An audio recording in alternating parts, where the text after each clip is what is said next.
마가복음 9장 14절에서 29절까지의 말씀입니다. 우리 오늘 말씀을 한 절씩 교독하도록 하겠습니다. 제가 먼저 14절의 말씀을 봉독합니다. 이에 그들이 제자들에게 와서 보니 큰 무리가 그들을 둘러싸고 서기관들이 그들과 더불어 변론하고 있더라. 온 무리가 곧 예수를 보고 매우 놀라며 달려와 문안하거늘 예수께서 물으시되 너희가 무엇을 그들과 변론하느냐? 무리 중에 하나가 대답하되 선생님, 말 못하게 귀신 들린 내 아들을 선생님께 데려왔나이다. 귀신이 어디서든지 그를 잡으면 거꾸러져 거품을 흘리며 이를 갈며 그리고 파리해지는지라. 내가 선생님의 제자들에게 내쫓아 달라 하였으나 그들이 능히 하지 못하더이다. 대답하여 이르시되 믿음이 없는 세대여, 내가 얼마나 너희와 함께 있으며 얼마나 너희에게 참으리요. 그를 내게로 데려오라 하시매 이에 데리고 오니 귀신이 예수를 보고 곧 그 아이로 심히 경련을 일으키게 하는지라. 그가 땅에 엎드려져 구르며 거품을 흘리더라. 예수께서 그 아버지에게 물으시되 언제부터 이렇게 되었느냐 하시니 이르시되 어릴 때부터니이다. 귀신이 그를 죽이려고 불과 물에 자주 던졌나이다. 그러나 무엇을 하실 수 있거든 우리를 불쌍히 여기사 도와주옵소서. 예수께서 이르시되 할 수 있거든이 무슨 말이냐? 믿는 자에게는 능히 하지 못할 일이 없느니라 하시니 곧 그 아이의 아버지가 소리를 질러 이르되 내가 믿나이다. 나의 믿음 없는 것을 도와주소서 하더라.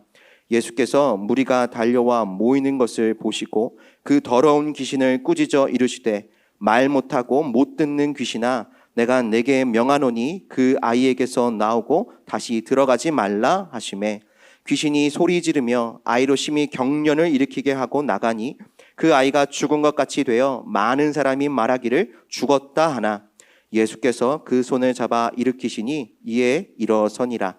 집에 들어가심에 제자들이 조용히 묻자오되 우리는 어찌하여 능히 그 귀신을 쫓아내지 못하였나이까? 이르시되 기도 외에 다른 것으로는 이런 종류가 나갈 수 없느니라 하시니라. 아멘. 오늘 본문 28절에 집에 들어가시매를 오늘 말씀의 제목으로 삼습니다. 오늘 말씀 가운데 담겨져 있는 그 주님의 은혜가 우리 삶의 고백이 되고 또 깊게 새겨질 수 있게 되기를 간절히 소망합니다.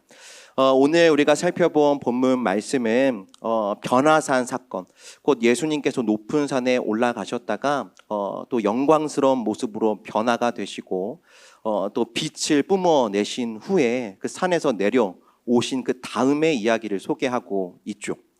한 아버지가 어려서부터 말 못하는 귀신에 들려서 여러 번 죽을 뻔한 자신의 아들을 예수님께로 데리고 나옵니다. 그런데 가는 날이 장날이라고 하죠. 예수님의 수제자였던 그 3명의 제자와 예수님은 그 자리에 남아있지 않았습니다.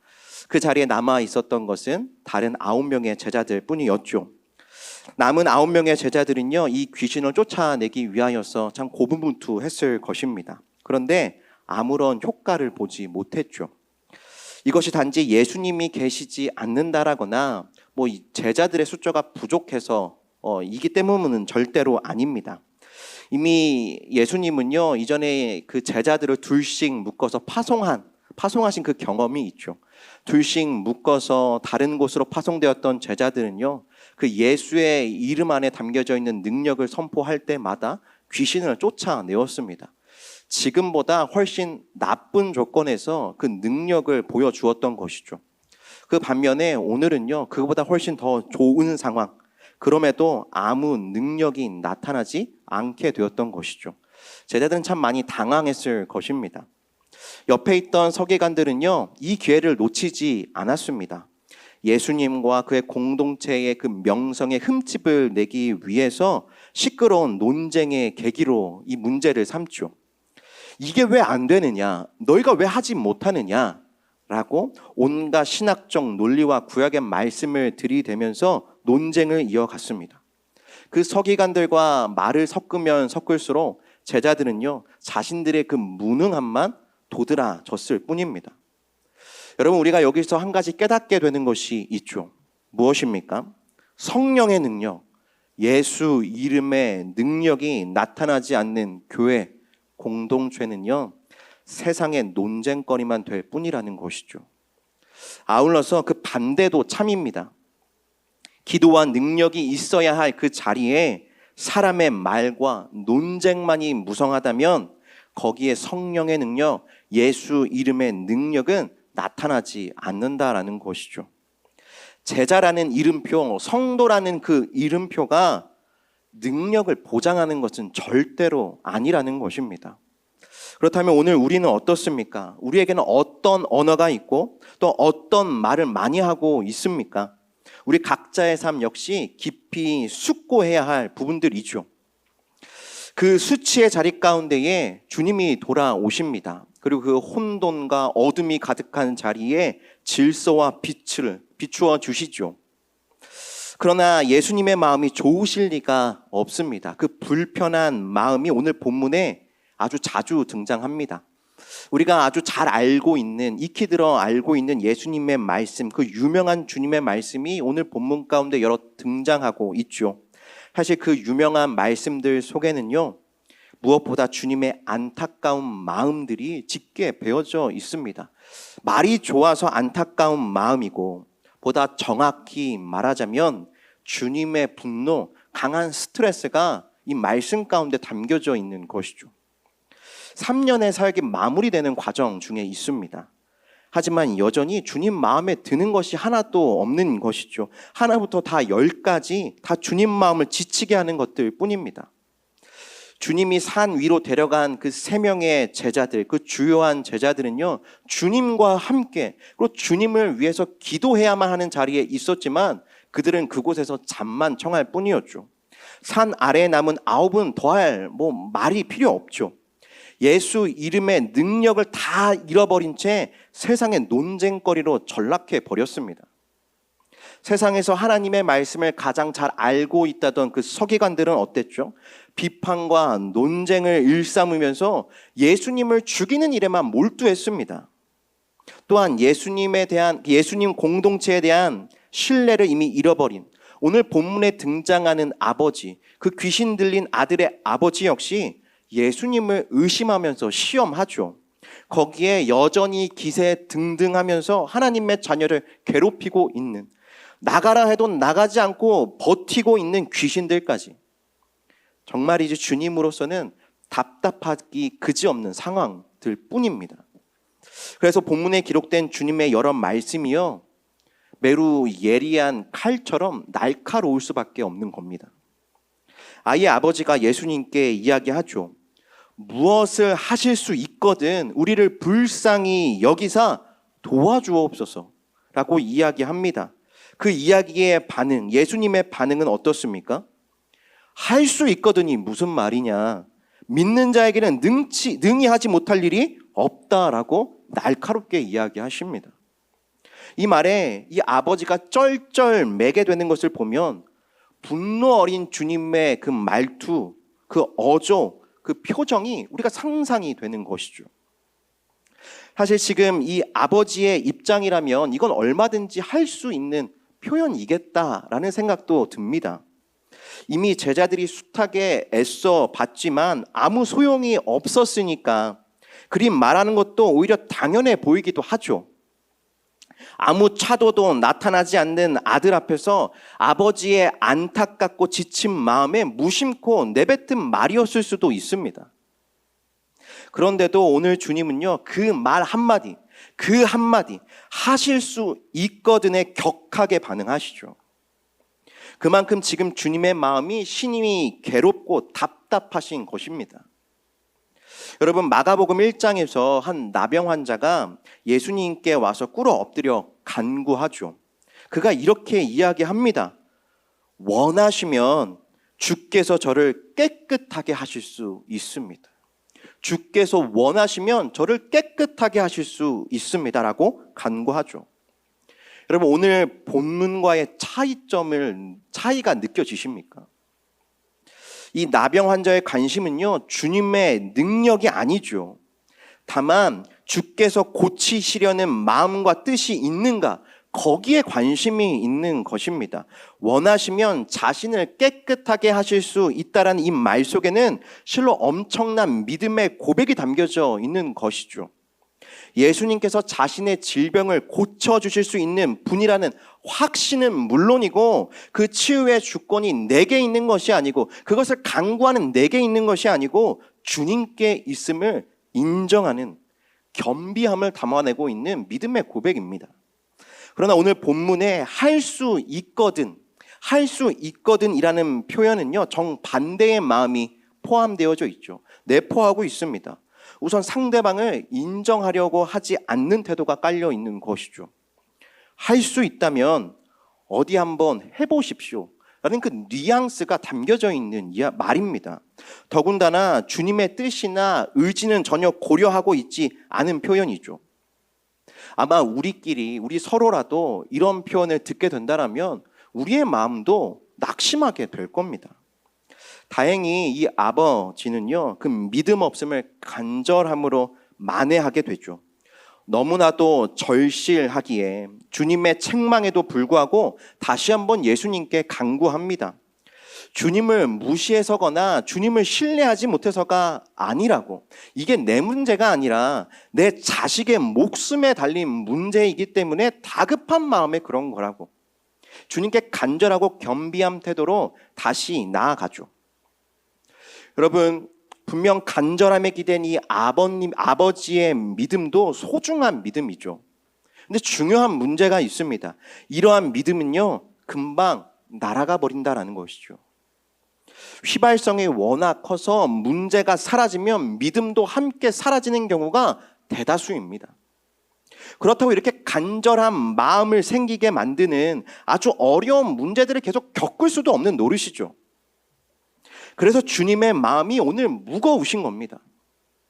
앞서 이 아버지가 주님께 다가와서 귀신 들린 자기 아들을 제자들이 능히 고치지 못하더라고 이야기했을 때에도 주님은요, 같은 실망감을 드러내십니다. 우리 오늘 본문 19절 말씀인데요, 우리 같이 한번 읽어보도록 하겠습니다. 19절 같이 읽겠습니다. 대답하여 이르시되 믿음이 없는 세대여, 내가 얼마나 너희와 함께 있으며 얼마나 너희에게 참으리요, 그를 내게로 데려오라 하시매. 아멘. 예수님의 이 말씀 안에는 어떠한 마음이 담겨져 있는 것이죠? 너희 정말 언제까지 이럴래? 해도 너희 정말 너무하는 거 아니냐? 라는 주님의 마음이 담겨져 있는 표현인 것이죠. 그런데 여러분, 이 말씀 속에 유독 눈에 들어온 어떠한 표현, 조금 어색한 단어 하나가 눈에 들어오게 되죠. 주님은요, 제자들을 향해서 믿음이 없는 너희여라고 말하지 않으십니다. 어떤 특정한 대상을 지칭하지 않으시고 믿음이 없는 세대여라고 말씀하십니다. 그 세대, 곧 그 시대를 함께 살아가는 사람 전부를 향해서 말씀하시는 것이죠. 쉽게 말해서 다 마음에 안 드신다라는 겁니다. 제자들뿐만이 아니라 서기관들, 많은 무리들, 또 이 아버지 역시도 함께 포함된 책망이시죠. 그런데 그 속에 제자들이 끼어 있다라는 게 문제인 것이죠. 믿음 없는 세대 가운데에 제자 공동체가, 다름 아닌 교회가 한 몫을 한 것입니다. 거기서 주님의 분노가 터져 나오게 되는 것이죠. 같은 내용을 기록하고 있는 마태복음이나 누가복음에는요, 이 구절이요, 이렇게 표현됩니다. 믿음이 없고 패역한 세대요 라고 기록하고 있습니다. 패역하다라는 말이 추가가 되는데요, 이 패역하다라는 건요, 기본적으로 거스른다라는 의미를 갖고 있죠. 삐뚤어지고 삐딱하여서 하나님을 거슬러 행한다라는 것이 바로 이 패역하다라는 표현입니다. 주님께서 지금 믿음 없는 것과 이 패역하다라는 것을 함께 언급하신 데에 우리는 주목해야 합니다. 믿음 없음은요, 단지 연약함이 아닙니다. 믿음 없음은 단지 연약함이 아니라 하나님을 대적하는 패역함의 문제라는 것, 그래서 죄와 심판의 문제임을 우리는 기억해야만 합니다. 왜 주님이 여기서 패역하다라고까지 하실까요? 여러분, 패역함은 다른 게 아닙니다. 우리의 믿음 없음을 당연히 여기는 것, 믿음 없는 이 세대와 이 세상과 같은 수준에서 살고자 하는 것, 그래서 온전한 믿음이 되기 위하여서 아무것도 하지 않고 거기 머물러 있는 것이 패역한 것입니다. 믿음에 대한 우리의 가장 큰 오해 중 하나는요, 믿음은 마치 내 노력과는 아무 상관이 없는 것처럼 여기는 것이죠. 믿음은 하나님께서 주시는 선물이기 때문에 그래서 우리의 능력밖의 일이라고 우리는 생각하기 쉽습니다. 네, 그런데 반만 맞는 이야기입니다. 오늘 주님은요, 믿음 없음과 패역함을 따로 구분하지 않으시죠. 자신의 믿음 없음을 위하여서 아무것도 행하지 않는 그 고집과 게으름을 우리 주님은 패역함과 빗대어서 책망하고 계신 겁니다. 할 수 있거든 이라는 말 하나로 인하여 책망을 들은 이 아버지가 주님께 소리를 지릅니다. 주님, 제가 믿습니다. 나의 믿음 없는 것을 도와주소서라고 소리를 지르죠. 여러분, 대체 이게 무슨 말이죠? 믿는다라고 이야기하면서 어떻게 믿음 없는 걸 도와달라고 말할 수가 있는 겁니까? 모순과도 같이 읽혀지죠. 그런데 이 아버지는요, 그 절박함 속에서도 정확하게 구원 얻는 그 길을 짚어내었던 겁니다. 믿음이 없다는 주님을 향해서 주님, 그래도 제발 이 문제를 해결해 주십시오. 제가 불쌍하니까, 제 아들이 불쌍하니까 이 아이를 살려 주십시오. 라고 간구하지 않습니다. 믿음이 없다라고 하시니 주님, 내 믿음 없는 것을 도와주십시오라고 고백한 것이죠. 이것이 간절함의 문제가 아니라 믿음 없음의 문제임을 어쨌든 그는 인정했던 것이죠. 우리는 이 아버지의 고백을 주목해서 봐야 합니다. 여러분, 온전히 믿는 자만이, 믿고자 하는 자만이 자신의 믿음 없음을 도와달라고 간구할 수 있기 때문입니다. 자신의 믿음 없음을 위해서 기도하지 않는 성도는요, 자기 안에 정말 믿음이 있는가를 숙고해 봐야만 합니다. 주님은 지금 내 믿음 없음을 도와달라고 주님께 소리라도 지르라는 것이죠. 믿음을 위해 뭔가 해야 한다라는 것입니다. 믿음이 자라지 않는 데는요, 다른 이유가 없습니다. 믿음에 관심이 없기 때문이죠. 예수님께서 제자들에게 말씀하시죠. 기도 외에 다른 것으로는 이런 종류가 나갈 수 없다라고 오늘 말씀하십니다. 여러분, 이 말씀이 어떠한 의미죠? 이것이 너희 제자들은 불가능하다, 너희들은 할 수 없는 일이다라고 말씀하신 것이 아닙니다. 가능하다, 너희도 할 수 있다, 그러니 기도해라 라는 그 예수님의 말씀인 것이죠. 여러분, 마태복음에 보면요, 이 말씀을요, 다른 사본에는 기도와 금식 외에는 다른 것으로 이런 종류가 나갈 수 없다라고 해서 이 금식을 포함시킨다라고 이야기합니다. 기도로 안 되면요, 금식을 해서라도 너희의 믿음 없음과 능력 없음에 대하여서 탄식하고 하나님의 도움을 구하라는 것이죠. 여러분, 우리는 그냥 믿음 없고 패역한 세대 속에 함께 묶이면 안 되는 사람들입니다. 그래, 다들 이렇게 사니까 어쩔 수 없어. 뭐 사람 사는 게 다 똑같지. 우리라고 뭐 크게 다르겠어? 라고 우리 스스로 타협하고 패역함의 길로 가면 절대로 안 됩니다. 그건 연약함이 아닙니다. 그건 완악함이고 우리를 향한 하나님의 뜻을 거스르는 패역함이죠. 주님은요, 우리를 고치는 자, 회복시키는 자, 귀신을 내쫓는 자로, 세상을 꾸짖는 자로 부르셨습니다. 그저 세상 속의 한 덩어리로서 주님의 책망을 듣는 자로 부르시고 세우신 게 아니라는 겁니다. 우리는요, 세상에 속한 게 아니라 주 안에 속한 자입니다. 소속을 분명히 하셔야만 하죠. 우리에겐 사명도 있고 책임도 있습니다. 이것이 명확하게 드러나는 표현이 오늘 본문 중에 등장하게 되는데요. 28절의 말씀인데 우리 그 말씀 같이 읽어보도록 하겠습니다. 우리 28절의 말씀 같이 읽겠습니다. 집에 들어가심에 제자들이 조용히 묻자오되 우리는 어찌하여 능히 그 귀신을 쫓아내지 못하였나이까? 아멘. 그 집이 제자들 중에 누구의 집인지는 모르겠습니다. 하지만 어쨌든 제자들은요, 주님과 한 집에 들어가서 머물게 되죠. 으르렁대던 서기관들과 믿음 없는 수많은 무리들, 그리고 귀신 들렸던 그 아이와 아버지가 다 돌아간 후에 주님은요, 제자들과 한 집에 들어가신 겁니다. 저는 오늘 말씀을 읽으면서 이 표현이 너무나도 좋았습니다. 집에 들어가심에, 같은 집에 들어가시고 함께 사신다라는 뜻이죠. 믿음 없는 세대라고 제자들을 책망하셨지만 주님은 그들을 외면하지 않으십니다. 그들과 함께 한 집에 들어가셔서 같이 먹고 같이 주무시면서 그 믿음을 일깨워 주시죠. 베드로가 변화산 위에서 짓겠다던 그 영광의 초막에 머물러 계신 것이 아니라 믿음 없는 제자들이 살고 있는 이 답답하고 어두운 그들의 집에 주님은 들어가신 겁니다. 그리고 결국 그들을 믿음 있는 자로 이끌어내시죠. 믿음 없음에 대한 주님의 분노는요, 단지 포기하고 외면하는 분노가 아닙니다. 그 연약함과 폐역한 속으로 더 가까이 다가가시고 거기에 함께 머무시면서 그 문제를 직면하시는 분노이죠. 문제가 있다고 주님은 절대로 도망가지 않으십니다. 거기가 더럽다고 절대로 피하지 않으시죠. 기어이 그 진흙탕으로 들어가셔서 당신의 자녀들을 꺼내어 나오십니다.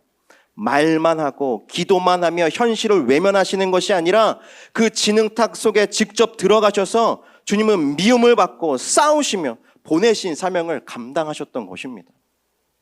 여러분, 성도의 삶은요, 이 주님의 삶과 마찬가지입니다. 예수님을 뒤따라가는 길은요, 무슨 구경꾼이나 비평가의 길이 아닙니다. 멀찌감치 서서 세상을 바라보며 무엇이 잘못되었는지 비난만 하고 손가락질만 하는 그런 비평가가 절대로 아닙니다. 폐역한 세대 속으로 직접 깊이 들어가서 거기서 믿음의 실체를 드러내는 것이죠. 귀신을 내어 쫓고 상한 자를 치유해야만 합니다. 교회 안에만 머무는 것으로 절대 끝나지 않습니다.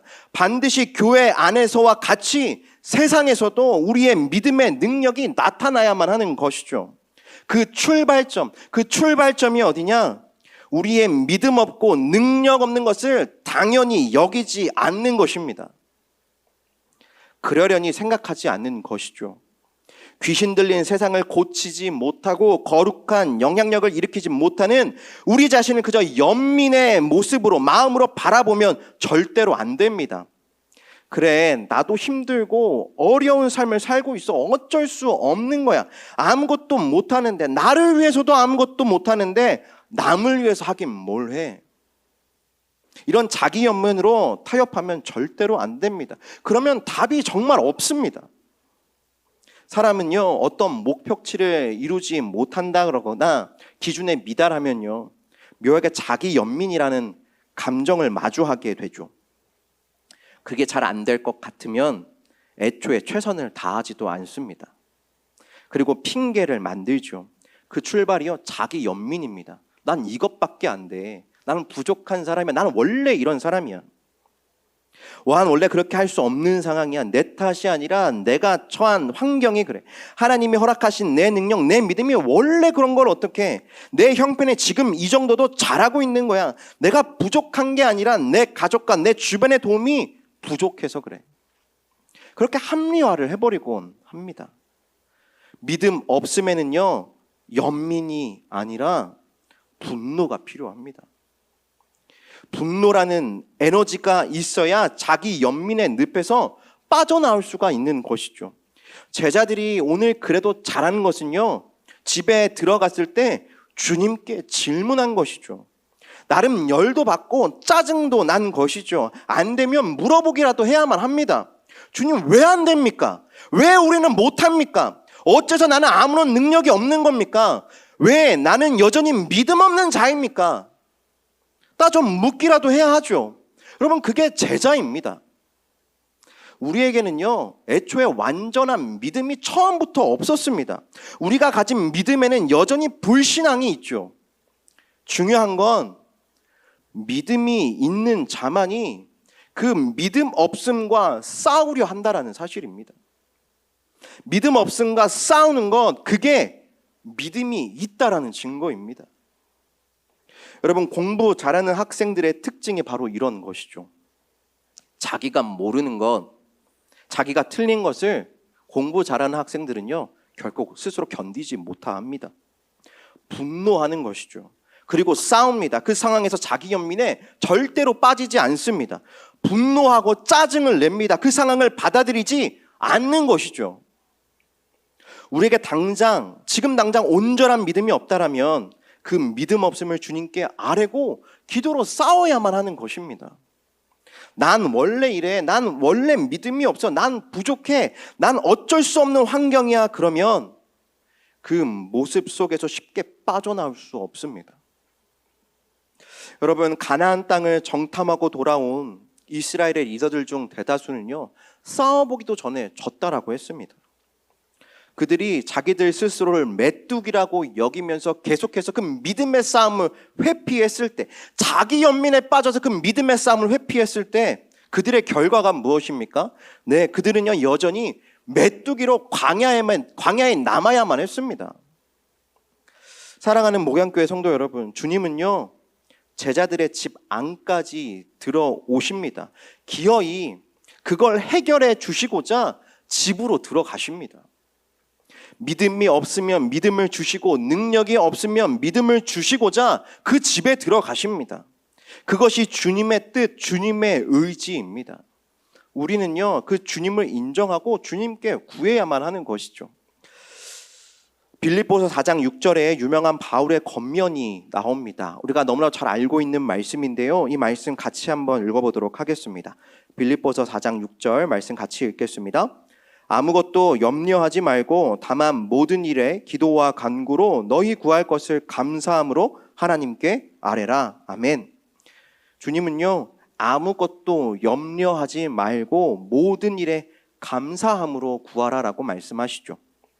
주님이 모든 것을 하실 수 있으니까 아무것도 염려하지 말고 감사함으로 그 모든 것을 기도하라는 겁니다. 구하라는 것이죠. 그런데 우리의 삶의 모습은 정반대일 때가 더 많지 않습니까? 삶의 모든 것을 염려하지만 결국 아무것도 구하지 않는 그러한 모습, 그것이 우리의 삶의 모습은 아닙니까? 여러분, 이 시간 저를 한번 따라해 보셨으면 좋겠습니다. 아무것도 염려하지 말고 모든 일을 감사함으로 구하라.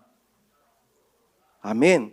여러분, 이 고백을 기억하시고 또 그렇게 살아내셔서 능력 있는 그리스도인들 되시기를 주님의 이름으로 축복합니다. 여러분, 우리는 그러한 존재입니다. 주님과 한 집에 들어가는 존재라는 겁니다. 같은 집에 사는 존재들입니다. 주님을 통해서 모든 것을 공급받을 수 있는 존재고 주님 안에서 모든 것을 감당할 수 있는 존재들입니다. 거기에 숫자는 아무것도 아닌 것이죠. 9이 있으나 2이 있으나 그것은 상관이 없습니다. 능력은 숫자가 아니라 믿음과 기도와 금식에서 나오는 것임을, 주님께로부터 나오는 것임을, 주님과 함께 그 집에 거하는 것에서부터 나오는 것임을 꼭 기억하실 수 있는 우리 모두 될 수 있기를 간절히 소망합니다. 오늘 말씀을 갈무리합니다. 주님은요 악하고 패역한 세대를 빗대어서 그런 비유의 말씀을 하신 적이 있죠. 귀신이 나가면 그것으로 끝이 아니다. 나간 귀신이 자기보다 더 악한 귀신 7을 데리고 들어온다. 그래서 그 사람의 형편이 처음보다 더 심각해진다. 그렇게 말씀하시면서 이 악한 세대가 그렇게 될 것이다 라고 얘기하셨습니다. 오늘 본문에서도 주님은요 귀신을 향해 말씀하시죠. 내가 너에게 명하노니 그 아이에게서 나오고 다시는 들어가지 말라 라고 말씀하십니다. 다시는 들어가지 말라. 이 말씀은 결국 그것이 다시 그 아이에게로 들어갈 가능성이 있다는 것을 전제로 하신 말씀이죠. 여러분, 구원을 얻었다라고 해서 게으르고 나태할 수 없는 이유가 여기에 있는 것이죠. 귀신은요 결코 게으르거나 나태하지 않습니다. 사랑하는 성도 여러분, 성실하게 주님을 찾으십시오. 믿음 없고 패역한 이 세대로부터 여러분 일어나십시오. 끈질긴 자기 연민은 이제 그만 내려놓으시고 회개하고 분노하는 성도가 되십시오. 귀신을 내쫓지 못하는 믿음, 열매가 맺히지 않는 나의 믿음, 그것에 안타까워하시고 간절한 마음으로 주님께 그것을 구하시고 아뢰십시오. 오늘 주님은요, 그 기도를 들으시기 위하여서, 우리가 구하는 그 믿음과 능력을 주시기 위하여서 우리와 한 집에 들어가십니다. 제자들과 한 집에 들어가셨듯 우리와도 그 한 집에 들어가십니다. 그 주님께 우리의 모습, 그 연약한 모습, 그 불편한 모습 있는 그대로를 고백할 수 있는 오늘 이 밤 될 수 있기를 간절히 소망합니다. 그래서 결국 예수님의 발자취를 따라 이 땅을 치유하고 고치는 그 귀한 사람으로 다시금 온전히 세워지는 우리 모두 되어질 수 있기를, 그 귀한 사역의 자리를 넉넉히 감당할 수 있는 믿음과 능력이 충만한 주의 제자들이 될 수 있는, 그 주님의 집에 함께 머물며 주님께서 주시는 그 에너지와 힘과 그 믿음과 능력을 나의 것으로 삼으실 수 있는 저와 우리 모두 될 수 있기를 주님의 이름으로 축복합니다. 우리 이 시간 오늘 말씀을 기억하면서 함께 찬양했으면 좋겠습니다. 약할 때 강함 되시네 라는 찬양입니다. 함께 우리가 찬양을 할 때 주님, 저의 믿음 없음을 주님께 고백합니다. 주여 채워주시옵소서. 나의 약함을 주님께 고백합니다. 주님, 주의 강함으로 채워주시옵소서. 그 간절한 소망을 담아서 우리 함께 찬양으로 주님께 고백하며 나아가도록 하겠습니다.